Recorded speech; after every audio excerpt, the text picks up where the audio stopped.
are these fans that like after a show they're just like, hey, because okay, we know the term rat, I hate it, but it's out there. Most of the boys would just sleep with them for free because they were willing. JYD charged these women $100. And I bet you, being a man, they probably had to service him the whole time.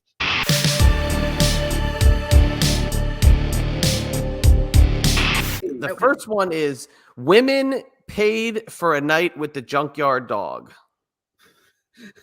Okay. Okay. Here we go. Considering he was one of the most popular and well-known wrestlers in his heyday, the Junkyard Dog would have women pay him for sex instead of him paying them for sex. If he ran into a woman interested in spending the night, he would charge up to $100.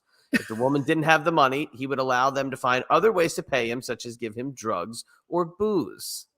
Considering that the JYD was never caught in a bad scandal, had good nights, and got $100 out of each of them, it sounds like his scheme worked for him, surprisingly.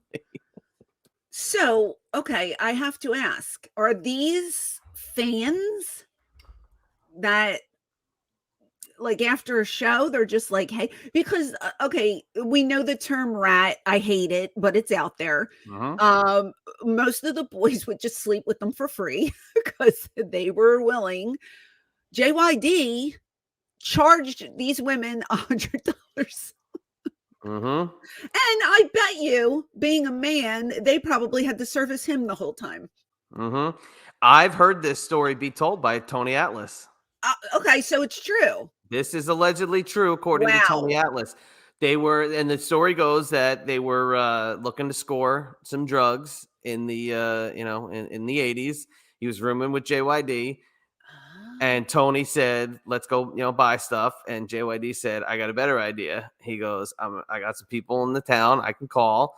They're gonna pay us to have sex, and then we're gonna go buy drugs with their money." Wait, so Tony made $100 too? They were paid to have sex with whoever it was. My God. And then they used the money to buy drugs. Wow. I've never heard this story before. And I've never heard of the boys charging fans.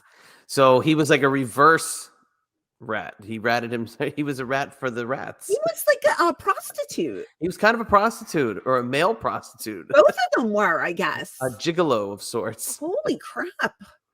Why wouldn't you just say, I need drugs? Give me drugs. Well, maybe because the girls didn't have access to drugs, right? I don't know. Maybe they didn't call him the dog for, nothing. Maybe.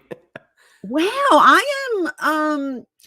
I'm not impressed because it's kind of gross. But I'm intrigued. Like, how many women wanted to sleep with Tony Atlas and the Junkyard Dog? Well, I wonder if they slept with him, and then Tony Atlas is like, "I got something else I want you to do." Oh, the feet thing might maybe. Oh, yeah. Wow, what a party those two are having back in the day.